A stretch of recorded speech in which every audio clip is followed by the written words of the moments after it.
Greetings from Snake Mountain Boat Works on Tuesday, February 24, 2026. Here's an update on our 1966 25-foot Lyman Cruisette. You remember she has received an entirely new bottom, a 5200 bottom. It is complete. It has been primed and top coated, so in that sense it's ready for water. The hull sides have been painted to match exactly what was the color combination that she wore when she left Sandusky. And Joe is in the process of working on her teak decks. I just finished stripping this transom the other day. And quite frankly, even though we are certified to use commercial paint strippers, we've had our fill of it. They're just too dangerous. They leave a sloppy mess. So I use a 6-inch by 12-inch infrared heat gun and a Sandvik scraper. And I finished this entire transom in what, Joe? It was about 4 hours, 5 hours? Yeah, I'd say about 4.5 hours. Yeah. And then Joe has finished bleaching her.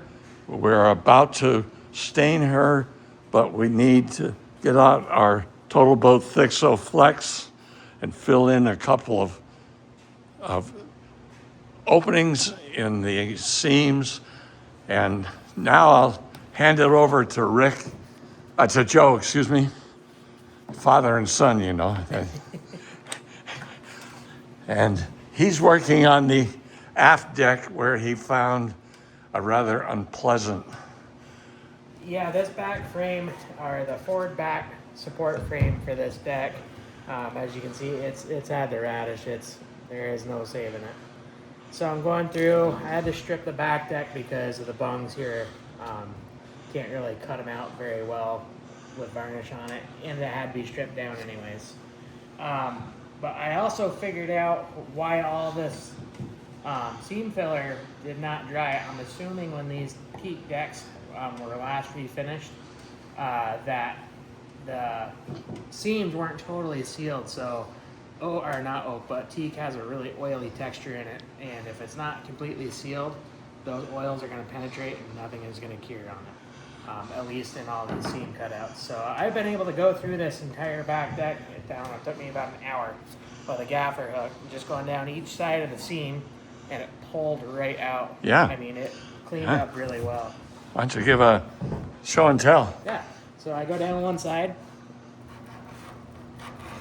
and then go right down the other side, angling it back, and it usually rips right out. Not necessarily the most cleanest job, but... No. But with this being as gummy as what it is, I usually go through with a track saw to clean these up, but I mean, it's still gummy and tacky, and it would clog up my blade, and it would take me 3 times as long. Right. But I mean, it cleans out good enough. Once I get it cleaned like that, I'll go through and sand it all back out, get it as clean as possible before we go to seal it. Yeah, but... unlike the transom, I'm not going to try the heat gun to strip the varnish off these covering boards, because no matter how much Joe gets out, there's still going to be some of this we're going to have to fight. And at 1200 degrees, I think it will liquefy. Oh, turn into a gunky mess. Yeah. So we've made huge progress on this Lyman. The interior has been completely coated with Sandusky's Lyman Santan bilge paint. We have a little bit more here or there. We are going to replace that piece of plywood, this one right here, because you can see, must have been a squirrel living in here for some time and trying to find a place to put nuts. The foredeck, we had several conversations with Dr. Lyman, and the little bit of a swoop right where the hatch is in the foredeck is standard for the Cruisettes. That's the way they were. So we've finished the bottom. We have finished the sides. We have yet the transom and the decks and covering boards to finish. And then I think, Joe, it'll be about time to Work on Mount Vesuvius of all interior pieces. That's right. And she is also being repowered.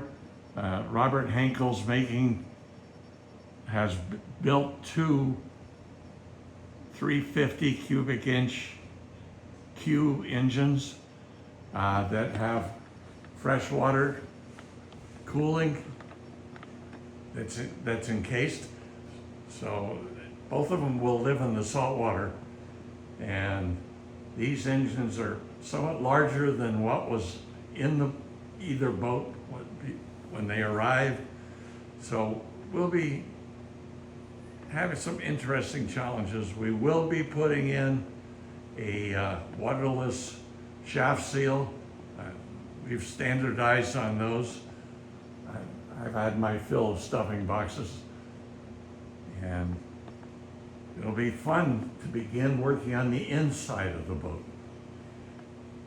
So there's our update on Tuesday, February 24, 2026, on our 25-foot 1966 Lyman Cruisette. Thank you so much. Bye-bye for now from Snake Mountain Boat Works.